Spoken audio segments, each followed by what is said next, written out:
Tonight we have on with us Sean Flynn, who is running for U.S. Congress, California District 31. I'm going to read a little bit to you about this man.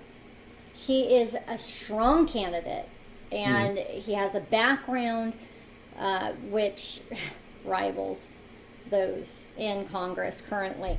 And I'm going to tell you one of the most interesting things about Sean is he attended the public schools in L.A. Okay, everybody? His family, they're hardworking people. His father is military. And his mother, she's an immigrant here to the United States. Sean was born overseas on a military base. You can find out that information on his website. But the part I'm going to read to you is what I thought was most important. And basically it says, after attending public schools in Los Angeles, Sean completed both a bachelor's degree and a master's degree in economics at the University of Southern California.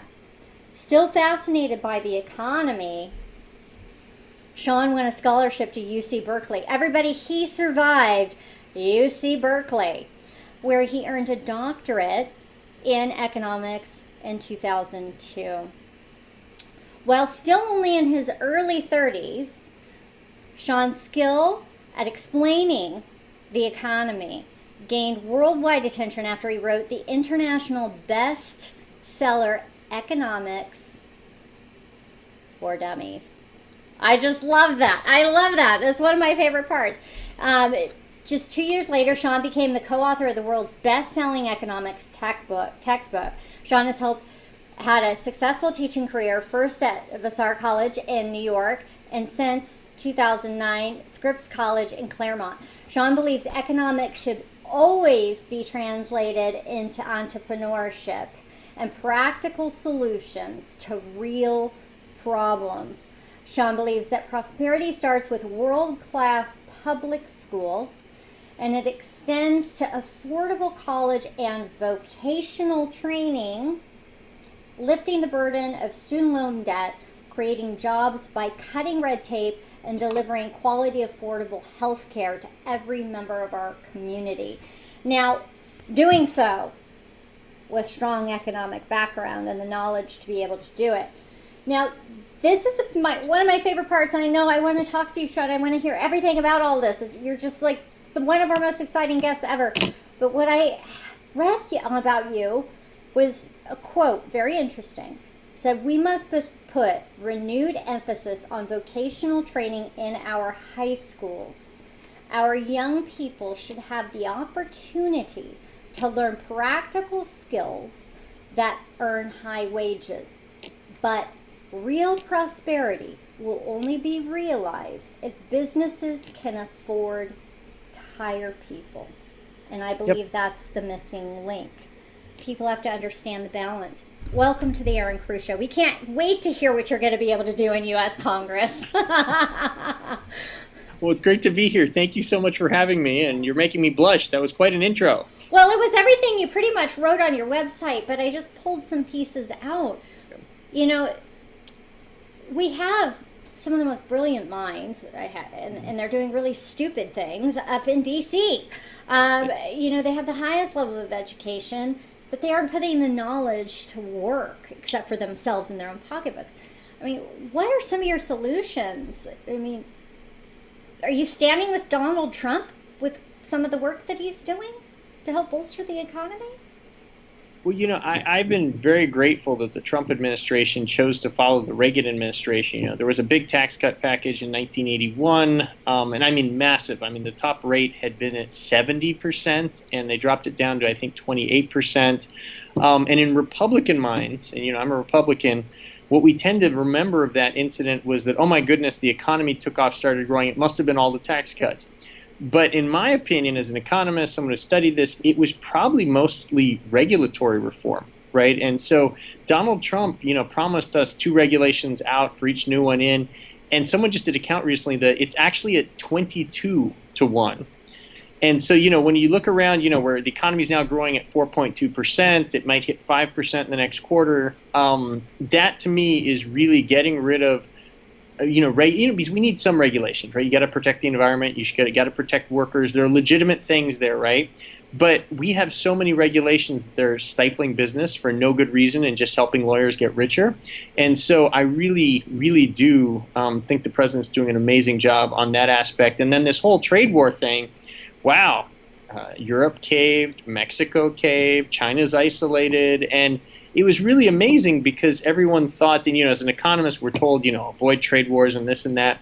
But well, Trump's you don't want to cause problems, but if there are real problems that need tough solutions, yep, you have to take action. And at some point, we have to realize we're hurting ourselves, we're hurting our own people. And really, when the United States is strong, the world is a better place because we don't keep it all for ourselves.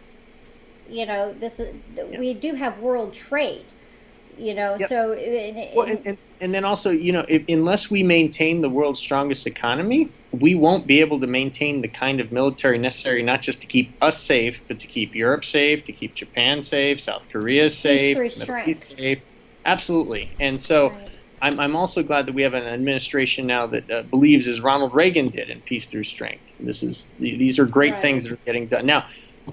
Should we get into Twitter wars with LeBron James? I think that's a distraction. There are certain things about Trump being rough around the edges, to be polite, that I think people could disagree with. But on what's happening with the economy now, this is wonderful. So many people, so many families are being helped.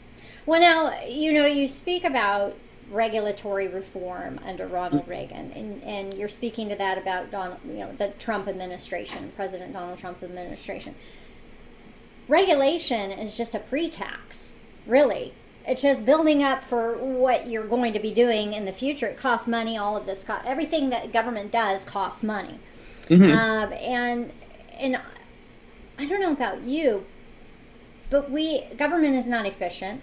And if we can reduce the amounts of regulation, and the regulations, not all of them are being enforced. Like we saw with the EPA, we've done a lot of work there. You mentioned the environment is important, but at one point you start regulating us to the point where it's defeating the purpose. And where do you stand on this environmental regulation that you talk about? We love the environment, sure we do, but at what point is it costing us more than we can even do to solve some of these problems? Well, it's interesting. So Congress, for certain things, is already mandating that various bureaucracies, including the EPA, do a cost-benefit analysis. But it has to be on law changes that, individually, I think they have to have at least $100 million in impact. But those are just recommended things, right? It's not actually the case that anyone has to follow the recommendations or make sure that only new regulations get passed where we know the benefits far exceed the costs. Mm-hmm. That's not the case. So one thing I would love to do is force the federal bureaucracy to do things like keep track of how many hours it takes for people to fill out forms, keep track of how much it costs to comply with regulation, because the vast majority of people want to obey the rules, but it's so costly that, they end up hiring more. I was just over at Cal Portland Cement, which is a big cement maker near my district. When Sarbanes-Oxley came out, and remember, that law after the financial crisis was supposed to be about reforming the banks and the finance, but it applied to all firms. They had to hire 8 new people, 6 of them lawyers, just to comply with the new documentation, right? That should have been out of control. Completely out of control. And so that's the kind of stuff that would be identified and flagged if we actually had laws on the book that I would like to fight for that would force the bureaucracy to consider the cost, the regulatory costs, because those costs are a tax. They're a tax in time, they're a tax in effort, they're a distraction from reinvesting regulations cost money before you even spend it, really. That's right. Or earn it, so to speak. Yes. So that's a great idea, and you have large corporations, but it's the small mom and pa's that many of them can't keep up with. Even some of I know some people who have small businesses, and when Obamacare took effect, they couldn't keep up with all the laws, and they were concerned about violating the laws because they're lawful people. They don't want to break the law, but there are so many regulations, and the burden was vast, and it was costing them a lot of labor that they couldn't afford, and was really unnecessary. So I think that's a smart way to go about it. Now, on the thought of healthcare, I want to pick your brain. Sure. We took the House. We took the Senate. Now we have the presidency. Donald Trump has dwindled down as much as he can on Obamacare. We need some solutions even though they've made minor adjustments.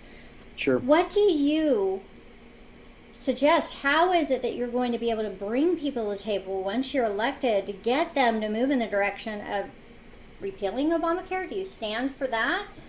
Repealing or replacing? Where do you stand for that? I mean, what is your perspective? Well, there are a couple things that can be done immediately that are complete no-brainers. And when you talk about getting bipartisan support, they should be bipartisan no-brainers. Everyone should be on board. And the simplest one is simply price tags. If you have health insurance like I do, I've got Blue Cross Blue Shield through my employer. Currently, you go to the doctor. She does something awesome for you. It could be a treatment, a checkup. She then submits billing codes to the insurance company, who then spends 3 months negotiating with the doctor about how much they actually want to pay. They deny the claim and goes back and forth. And 3 months later, you get a crazy piece of paper, same numbers, and then down at the bottom it says like your share or you pay this amount, right?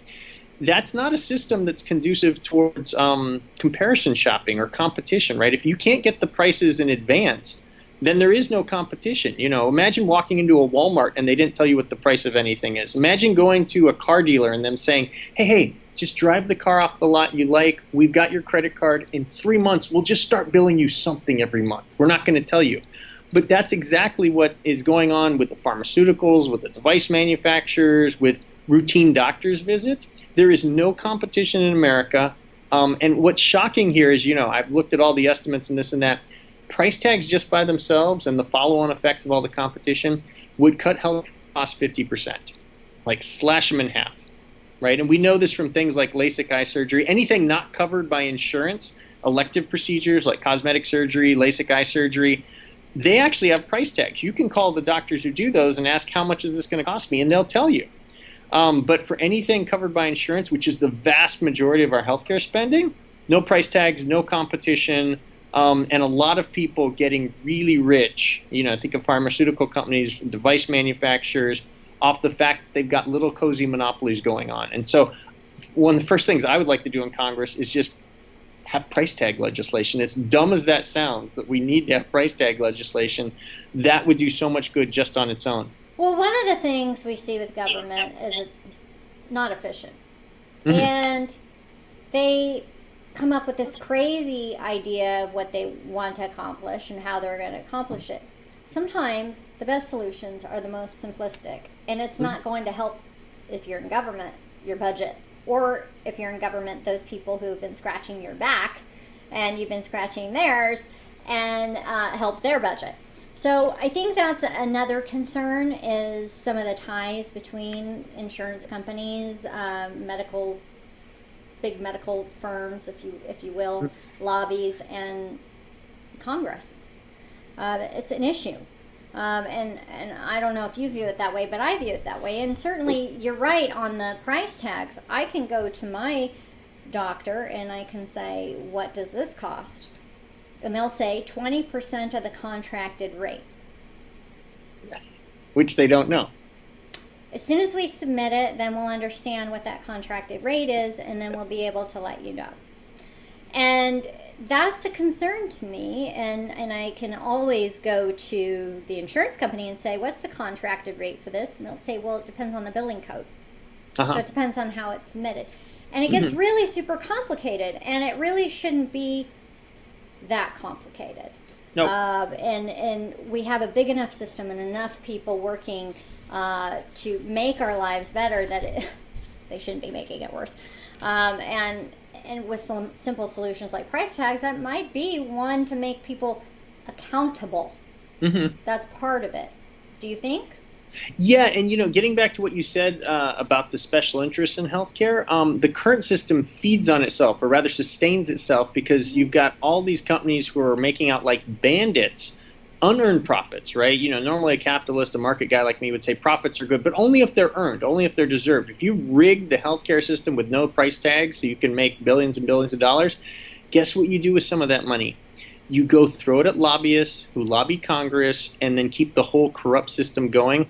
If you had price tags in competition, only good firms delivering good quality at low prices would survive, and even then the competition would keep their profit levels low, right? Right. Take In-N-Out hamburger, hugely popular, but is it massively profitable? No, because competition in the hamburger area of the economy is so intense, which means if you have competitive firms, you get great service, low prices, and small profits, actually, much smaller than when they rig the economy, which means then there's no money for lobbying. You can actually have haven't been captured by these big companies making obscene profits to just sustain their obscene profits. So price tags would help clean the swamp, or drain it, I guess is the right term. Sounds good to me. Mm-hmm. The other issue is that, we talked about padding government and serving special interests. Government does tend to serve itself, and if you can shed light where there is none currently, I think that would help. But it's getting those people to work across party lines to actually serve the people. Yep. And when we have somebody like you in office, you have such a strong background and you have a very unique way of communicating that I believe that if people just say no to smart solutions that serve the people, they'll get fired. People will vote them out. Yes. People aren't being called, people in Congress aren't being called on the carpet very simplistically for doing one thing and one thing alone, serving the people. You're absolutely right. And, one of the things you alluded to earlier was just how the bureaucracy sort of feeds itself and sustains itself. Believe it or not, you see these congressional hearings on C-SPAN, right? And, today Kavanaugh is having his confirmation hearing. But if you turn on C-SPAN at boring times of the day, it'll be some little tiny subcommittee of transportation being on. Believe it or not, 70% of the people who testify before congressional committees are government employees. Do you think they're ever going to say, hey, we're doing a lousy job, cut our budget, we don't even need to exist, or we need to be heavily reformed? No. If anything goes wrong, they just get in front of Congress and say, it failed because you didn't give us enough money. Double our budget, triple our budget, double down on failure. We didn't have the resources. That's right. We didn't have the resources. We didn't have the equipment. We're hearing that actually with the IRS currently. They're talking about changing over their computer infrastructure. They're saying it's long overdue. That's why we're having some of these problems and this and that. There's always an excuse why. Mm-hmm. What we need are solutions to fix the problem. And some of those easier, more simplistic solutions cost less money, save money. But again, government doesn't like to cut its own. Nope. Yeah. So I think that we do need somebody to have those hard conversations and help bring some light, especially in the area of healthcare reform. Where do you stand with purchasing across state lines as well as tort reform on healthcare? Okay. Well, tort reform is very needed, and let me get to that second, since you asked it second. But insurance across state lines is a good idea. Unfortunately, people forget that insurance is now regulated separately in all 50 states, plus at the federal level since Obama. Mm-hmm. And I actually don't think it will do much good in that regulatory situation. So the way to think about this is, imagine you got a local electric company, and there's a public utilities committee, and they say you can charge X number of cents per kilowatt hour.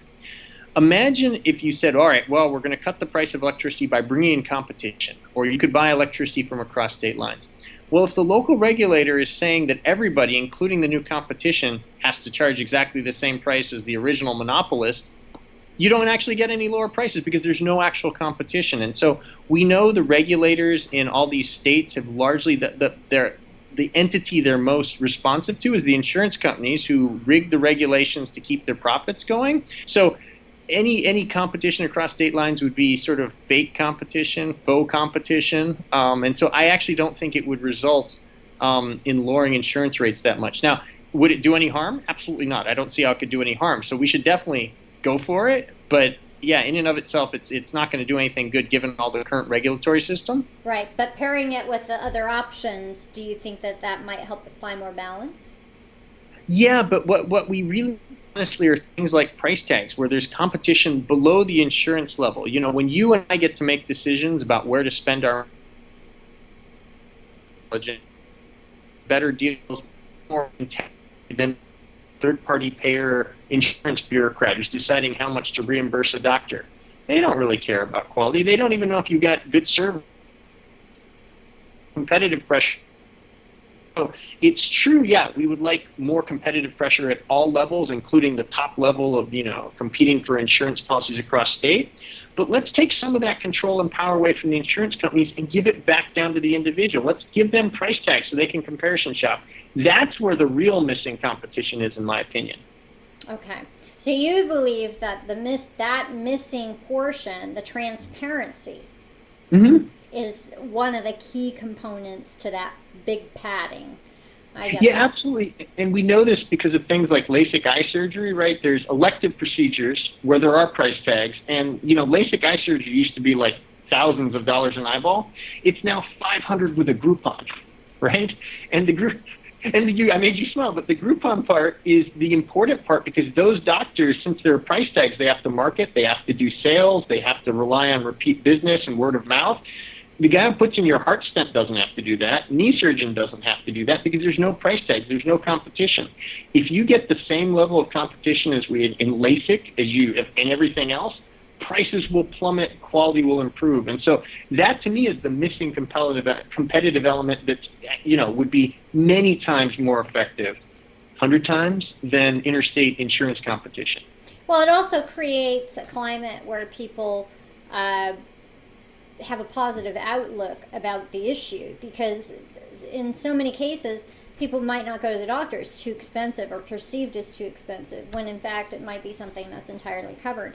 And so if there's that transparency, again, people might be more inclined to use the service, like LASIK. It became very, very popular.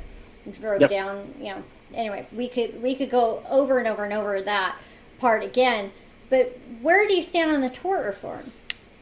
Well, first of all, people need to know that nearly every state has already capped pain and suffering damages. There have been attempts at tort reform, but what you still have is jury shopping and you know, lawsuits being filed. Like, there's one county in, I think, Missouri, where the local jurors are known to give outrageous compensation and stuff.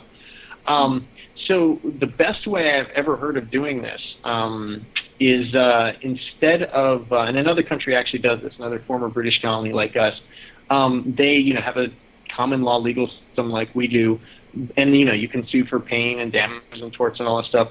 But instead of the trials going to juries, because jurors know almost nothing about medicine, right? I know about healthcare financing, you know, as an economist, but I actually don't know whether a doctor committed malpractice. I have no idea, right? And they bring in all these expert witnesses to try and help. But in some sense, you know, you're giving people information they can't process because they're not experts already. So what this other country does is, instead of the jury trials going to, the trials going to juries of just ordinary people who don't know anything, they go to panels of expert witnesses. Not experts, but experts, not expert witnesses. And so you go to a panel of experts, and that way the ambulance-chasing lawyers, they don't even file many of their lawsuits, because they know, oh my goodness, we're actually going to have this case tried by someone who knows what they're talking about and knows what they're doing. They'll never believe our BS, right? And so that would be the most significant thing. And the other one would be in our civil law system. We switched to the British system, in which if someone loses a civil law case, they have to pay the other side's legal fees, right? The loser pays the winner's legal fees. So there are multiple ways that you believe that there could be adjustments in those areas. And again, I don't think that any one solution is the right solution. We have to have a very comprehensive approach to this big problem, which government has caused in and of itself. Many of the people who are up there on the Hill have been there for 2 decades, a quarter of a century, and we need fresh blood. We need Sean Flynn. We need the Sean Flynns. I agree. We need the Erin Cruzes. We need patriots, not politicians. People who care, who understand the situation and see that there are real solutions.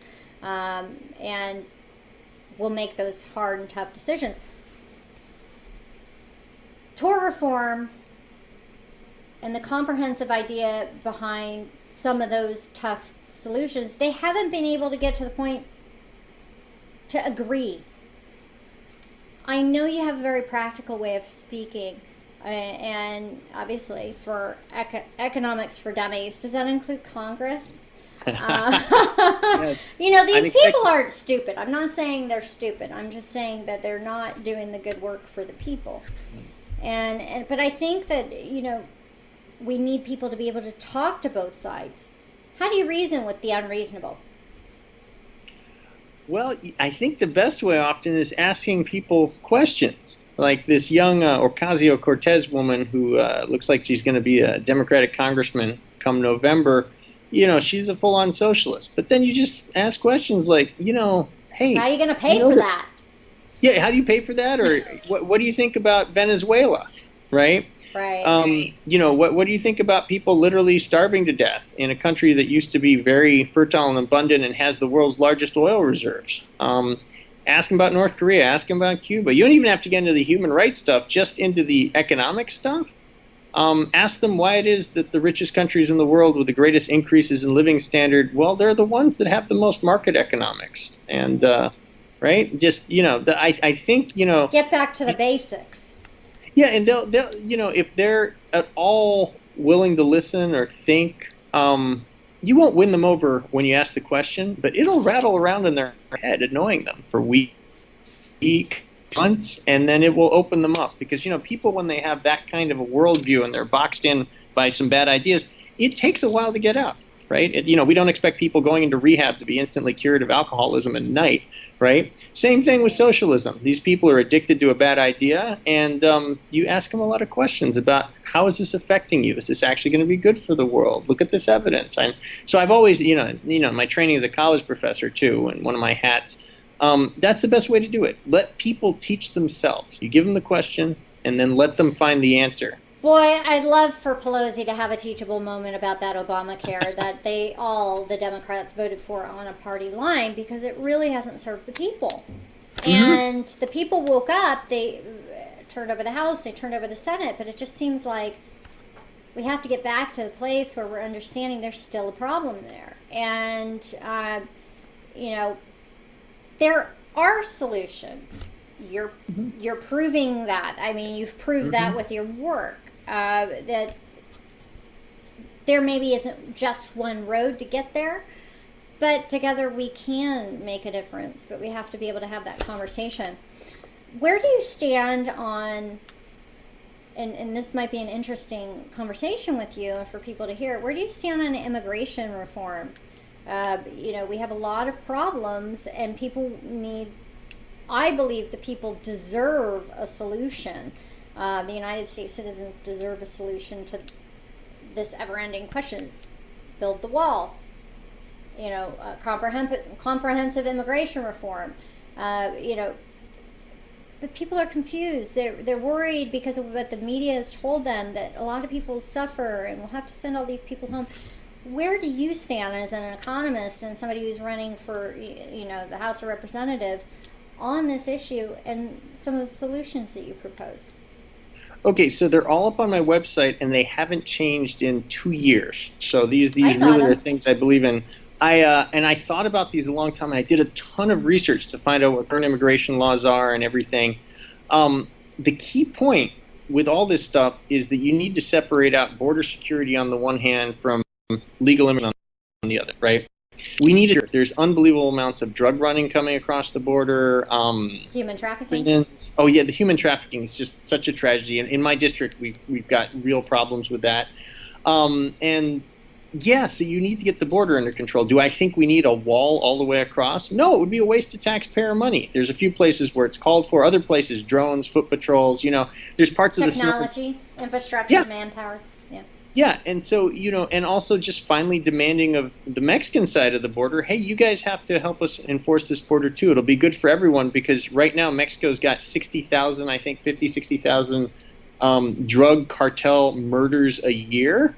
Well, if they got the border under control and stopped that drug flow, those drug cartels would be cut off and wouldn't have the money to go around terrorizing people, right? So I think there really is the opportunity here for consensus on border security. So that's one thing I'm totally adamant on. We have to get the border under control. The other thing then is, what do you do with our immigration system? And what I think would be best is to switch to a skills-based immigration system. Canada has this, Australia has this. Basically, you go online if you want to move there, and you take a quiz. It's a 20-question quiz, and they ask you things like, well, how much education you have, in what subject areas, what's your profession, what are you good at, and then they match up the. Are you self-supporting? Yeah, well, and then they match up the immigrants with the needs of the local economy. Like, for instance, say up in Saskatchewan, Canada, they need a bunch of dentists in rural towns. Well, if there's a Nigerian dentist who's applying for citizenship, he gets lots of points if he's willing to work in rural Saskatchewan for 10 years, right? And so if you switch that kind of immigration system, it really will eliminate almost all the anti-immigrant bias, because every American will know that their job isn't being stolen, their wages aren't being depressed. If there's an immigrant coming here, there's a job waiting for them. Like, that, it would be wonderful. And then the other thing you could do is have work visas again. We had the old Braceros program. And, it doesn't matter if it's high-skilled or low-skilled. Yeah, we need migrant farm workers. They would get lots of points on the quiz system. We actually have already billions of dollars in trade, in worker trade, if you will. The details of Mexico and even San Diego, there's a lot of money that goes both ways, and a lot of that are the workers who come here legally to work in the farms and in other areas. And we already have current systems in place. It's just a matter of figuring out where figuring out where the lax is and the lag is, and making sure that we have the amount of workers that we need. I was talking with somebody up in I want to say it was Wisconsin. In any case, we were talking about the issue of migrant workers. We were talking about farms and agriculture, and they were saying, well, no, we need more workers. So how do you fix the gaps? How do you fix the flow? Make sure that we don't have the abuses like Disney, who takes advantage of our H-1B program. Also, colleges take advantage of our H-1B program, and other things like that. Responsibility, holding people accountable is part of it. Where do you see the entire system? Because everything can't just be on merit-based immigration. I think that it's multiple areas need to be reviewed and audited and find comprehensive solutions. Well, I think you're right, and everyone talks about comprehensive, but they all mean something slightly different. So so if you have your J1, you have your F1, J1, H-1B visas, people are going from one to the other. There's supposed to be a 2-year home rule. There's supposed to be, then they're going from the H-1B visa, and then they're applying for permanent residency. There are all different ways that different organizations use these these visa statuses to benefit themselves, which it's not that we don't want them to benefit, we just don't want them to take advantage of the American worker who also needs a job. Well, I totally agree with you, and this is one of the reasons why simplicity is usually our friend in public policy. Exactly. We need to have a goal, and a broad goal might be, let's switch to what is at its basis a skills-based immigration system. Okay, and then you might say, okay, well, we're going to need some other exemptions here and there. There might be people like, say there's, say legitimate refugees from other countries fleeing political torture. Well, they might not have any job skills that we need. Do we still let them in? And I think most people would say, yeah, we've always taken refugees. Not every single one, but, we choose wisely. But that would be an exception. And there could be other exceptions, right? So someone who's imagine someone in Afghanistan whose children were translators for our troops for 10 years and then got murdered by the Taliban, and that family needs to get out of Afghanistan, the parents and the cousins, because they will also be murdered too. Well, they're only going to get murdered because there was someone in their family that served us and was willing to fight and die for us. Well, that's another exemption, right? But I think we can't complicate it too much. At its basis, it really should be a skills-based system. and then you could build around that. But you're totally right. The current system is exploited. It's gamed. It does not benefit even the immigrants typically. Right, because in most of these statuses, there are legitimate reasons and purposes for what, I mean, you would be using that visa for X status, or you'd be using that mode to get here to be able to work for X status. There's nothing inappropriate about that. It's more on the employer side and other sides where, either we have a need and we're not finding what that need is, and we're just, people are using workarounds, but they're missing spaces that need fixed. Yes.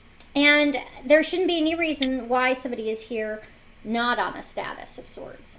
I think the way I see it is we're a nation of laws and law and order, and the solutions that need to be made, they have to be practical and they have to serve our interests. And I view it as America first, and we can help people. My family came here, part of them from the Holocaust, and they came from Austria, and that was a very difficult time for many people. I have a friend, she has an Armenian family. They came here fleeing their own Holocaust and certain things. There are many different people here for many different reasons, but they came here legally.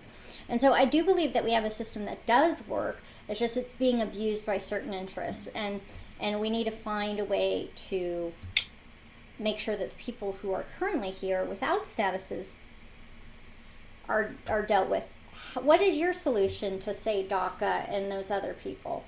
Where do you stand on some of those issues? So first you need to get the border under control.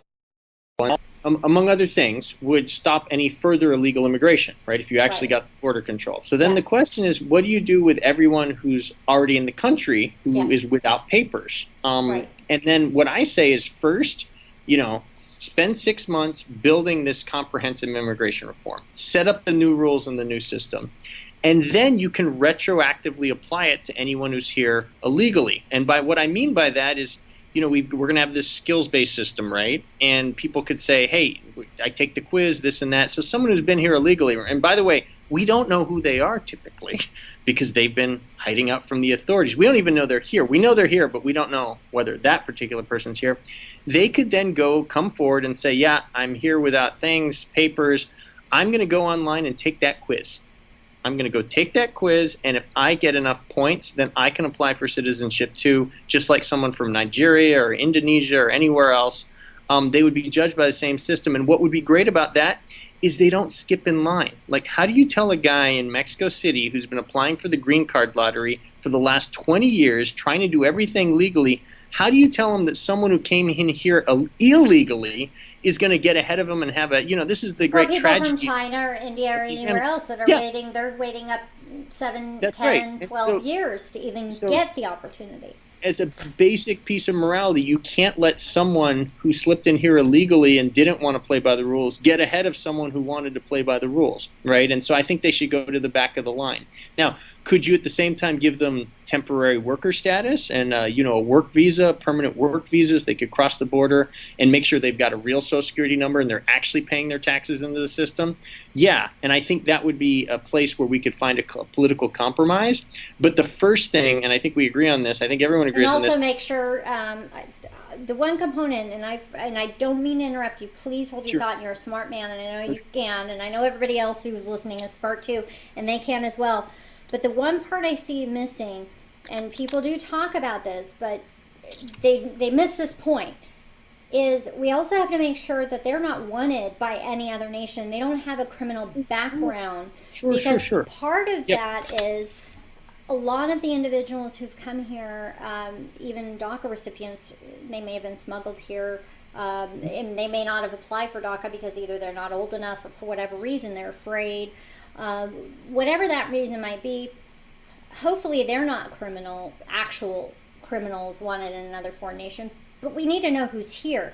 Absolutely. And there needs to be some form of biometrics, some form of check in order to make sure that the people who are illegally here are not wanted in other foreign nations. I totally agree with you, and thank you for bringing that up, because if someone takes the time to go to my immigration thing on the website, I specifically say that we need to look into the backgrounds of everyone, and they need to prove, like, if someone wants to stay here who's been here illegally, at a minimum, they're going to have to prove us that they've never committed any crimes in the United States. No DUIs, no beating their wife, nothing, right?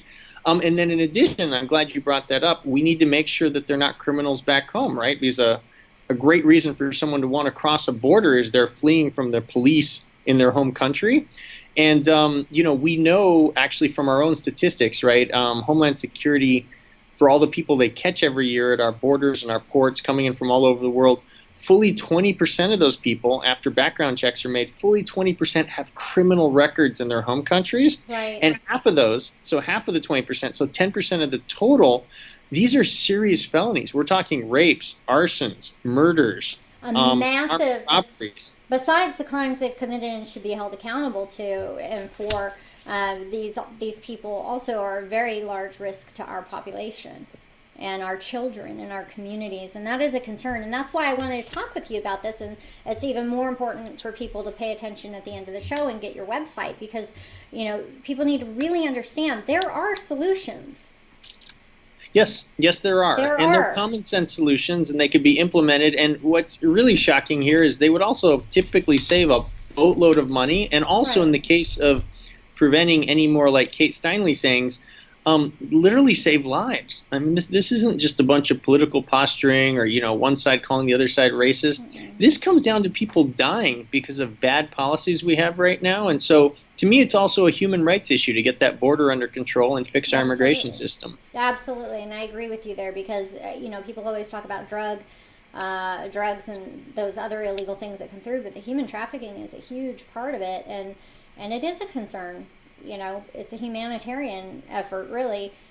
People trying to drag their children from South America, all the way or other Mexico. People's children, right? Or an orphan, or some of these kids are being sexually abused. I mean, it's awful what goes on when we don't get our house in order, how badly it affects other people. And it's great to hear that you have solutions that will spur thought and action in D.C. About that, and people need to really read your platform and understand, but they can at least hear from you here how important it is. Where do you stand on, we talked about the economy, we talked about immigration reform, we talked about healthcare reform. Oh gosh, it just gets me, all the issues that we have here. But veterans, we've seen Trump do a lot for veterans. I really want to know where you stand on the VA. I believe that the VA would be better served, or veterans would be better served if veterans had an opportunity to participate in a regular health system program, or integrate. Oh my goodness, the lights just went out here. You waved my hand. It's God speaking. Oh no, I'm just kidding. I'm just kidding. But where do you stand? Where do you stand on, offering veterans the opportunity to participate in, other types of healthcare services that all of us participate in? Okay, so one of the great things, and just as background here, I was born on an Air Force base overseas. My dad was a Navy World War II vet. My mom, who was an immigrant, came here, became a lieutenant commander in the United States Navy, and she's still with us. I didn't want to give all the ticks and triggers away. But anyway, you can go. So I take this really seriously, because this is literally my mom's health care, right? Now that she's almost 70 years old. Yes. And so what you want to do is go exactly where you're headed. And, the Trump administration has got us halfway there, right? Because it's now the case that if a veteran can't get seen within the VA healthcare system within, I think, 90 days, then the VA is supposed to pay for them to go outside. No, I know that. So that's why I said it's only halfway there. What you need are what I call veterans vouchers. Our veterans should be able to go immediately to the best care, the most available care, the one closest to their house, and the government should pay for it, right? It's nice that we have a VA system. We purpose-built this after the Civil War to take care of the Civil War veterans. We've expanded it over the last 160 years, but it's failing in certain areas, right? There are good VA hospitals. We're spending a lot of money.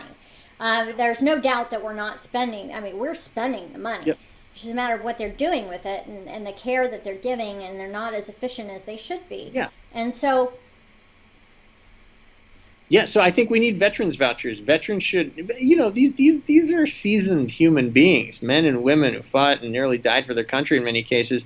they can tell whether or not they're getting the service they need immediately, soon enough at the local VA. And if they can't get it, give them the veterans voucher, and they can go get it from another doctor outside the VA system. Which also, by the way, would alleviate a lot of the overcrowding at the VA. It would take some pressure off, so that the quality could rise there as well. This is a win-win-win all around. Right. Now, I mean, I've heard it's a mixed bag. I've heard people with horror stories. You know, I'm sure you maybe have to. You hear the horror stories, then you hear people who just, no, I've always gotten really good care. I've read about the stories, but that's not been my experience. Where I live, this is how they operate, and they're really, really good.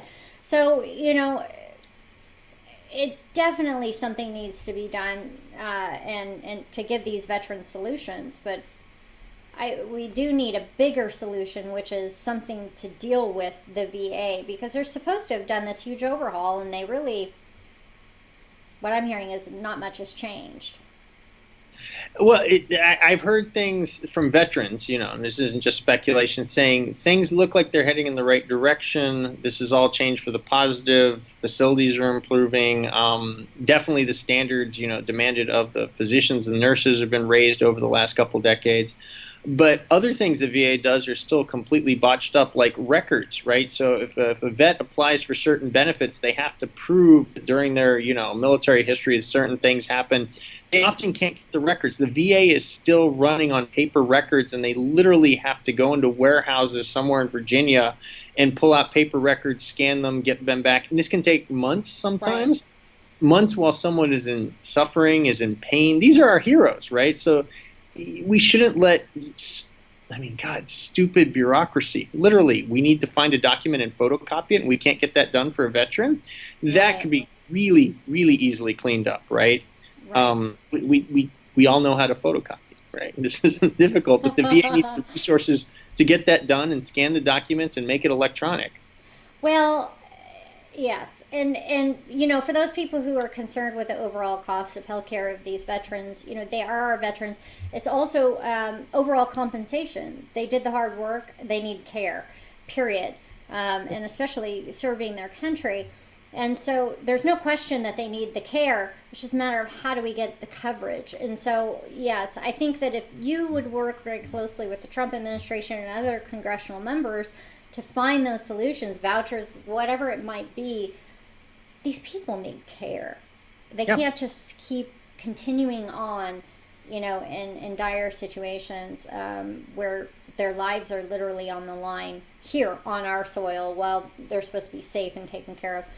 And then lastly, I mean, there are so many issues to talk about. We could talk all night, but where do you stand on, you know, some of the financial reforms? Because, you know, I know, do you remember Dodd-Frank and all these issues that went on, and everybody's talking about, you know, there's going to be another housing crisis at some point.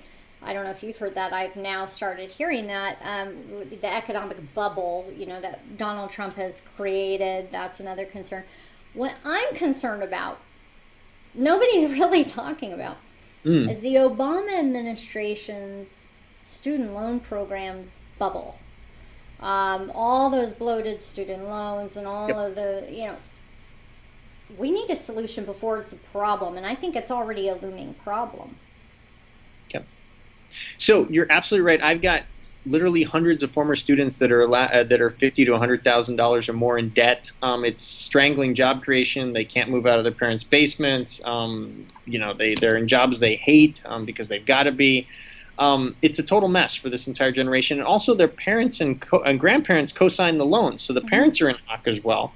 And so the first thing you need to do is reverse the change in bankruptcy laws that happened in 1998, right? Clinton signed it, but it's a Republican Congress, so it was a bipartisan disaster. Student loans, since that law, are the only type of debt you cannot get waived in front of a bankruptcy judge. A bankruptcy judge can forgive you your credit card debt, mortgage debt, business debt, anything. You know, it has to be legitimate, and the bankruptcy judge gets to make that decision based on the facts of your circumstances. But student loan debt is now forever. It can't be expunged. And then, you know, if you fall behind, you get all these massive penalties and interests. And Don't you think they could adjust that a bit? rather than just write off all these? No. Because It's not somebody a write-off. paid No, it. no. It's not a write-off. These people would still have to go before a bankruptcy judge. Okay. So what that would mean, for instance, is say there's some kid who borrowed $100,000 to go to USC and is now making $400,000 a year as an investment banker. That kid wouldn't get any love from a bankruptcy judge. He'd get laughed out of bankruptcy court because the bankruptcy judge would say, "You're making a ton of money, pay this back." But if there's someone, say, but what if the bubble? What if the bubble popped and now he's unemployed and now he can't pay his whatever? I mean, then the bankruptcy judge is going to say, "Oh well, fine." Well, the bankruptcy judge will make a determination based on the facts and ability to pay, which is how we've always done it for other parts of bankruptcy law. And so the judge might waive 10%, might waive 20%. It's possible they waive 100. That's unlikely, but they would get the person back where their monthly student loan payments were actually manageable and they could participate in the economy again.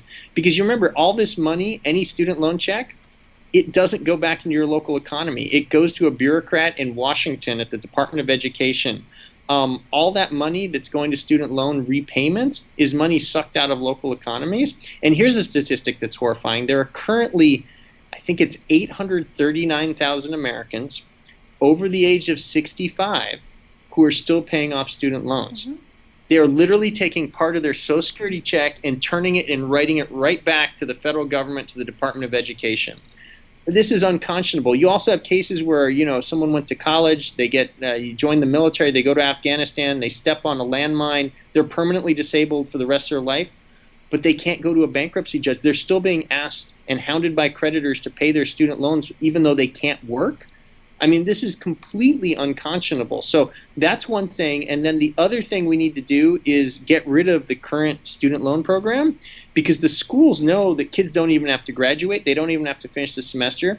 As soon as the student loan program started in 1978 under the Carter administration, instead of falling every year, which they had for decades, college costs, instead of falling every year through the 50s, 60s, and 70s, as soon as that program's created, exponential growth, 7% a year. Right? The colleges also aren't putting the money into the classrooms. It's all going into bureaucracy and sushi bars and $3 million salaries for football coaches. We need to reform that system. And, there should be government money in education, but you don't put it on the demand side, which looks like a gravy train to the schools, and they just raise tuition. You use it, you take the money, and, I'm a big fan of vocational training. Right. In my district, that's there's what I was going to tie into, because I want to talk to you about that as well. Yeah, Chaffey College, Valley College, take all that money that's currently being loaned out and it's just driving up tuition rates, give it to the schools and say the only thing you can do is hire more teachers, open more classes, educate more people. We're going to put the money on the supply side again, which is how we used to do it in the 50s, well, 60s. Because right now, currently, money is brought in, very simply put, money is brought into the institution, and many times they can figure out how to fund building a building. They can figure out how to fund paying base faculty. Yep. But maintenance of the building, they can't, they don't even have that figured into the budget. So, you have to get back to the basics. And part of the basics is not everybody's geared towards college, a traditional college setting. And I remember under Barack Obama, the big push was, go back to college, go back to school, go back to school.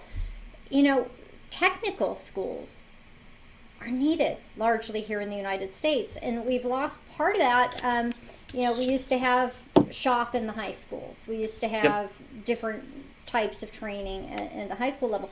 Talk a little bit about that, because you have some ideas. Well, basically we undid a good thing, and it was because we started getting a fetish that everyone should go to college back in the 70s, and by the time I was going through the LA public school system in the 80s, they were dismantling it. There was hardly any wood shop left, no metal shop. Few high schools had auto shop left, but that all got shut down. And so we've taken away the ability of a young person to get the job skills such that if they rolled out at 18, they could actually get a good paying job, right? Mechanics make good money. In my district, carpenters make $70,000 a year, even during normal years. Right now, it's even higher because there's a housing boom, right? These are great jobs and life skills, and they're really valuable, and they should be appreciated, and they should be trained for, right? We should have all this vocational training. Great electives. They're great electives. Yeah. I view them as, we had at my high school, we had shop. And oftentimes Ford and some of these large corporations would come in and they would hire the best of the best from straight from high school, straight out, and put them right in their 2-year program, and then they would have a 4-year contract for work, good money, and they just nixed that entire program. Yeah, and I'm not that old. I'm only 45. This within my lifetime used to be a thing, and people used to be able to get good, high-paying jobs right out of high school. And kids loved it. It kept them busy after school. It kept them busy during school. It really helped focus their energy. It kept a lot of kids out of bad situations. Absolutely. And so I do think that that's something important that you bring up, and a solution that's definitely should be talked about more widely, by Congress. Well, we're wrapping up here. We've been on the line for almost an hour. I know we could go at this. There's a lot of big problems, but I believe that you're a person who can help your constituency, and you do have the solutions, and not just for your constituency. I may not be able to vote for you, but everything that, when you get into office, everything that you vote on will impact my life. And it's very important that people understand what you stand for who don't live in your district as well. Mm-hmm. And also to get involved, because, it's California and the United States, the most unbelievable place to live. Now, California, mind you, it's a pretty unbearable place to live in some ways, but it is still the most beautiful state, I believe.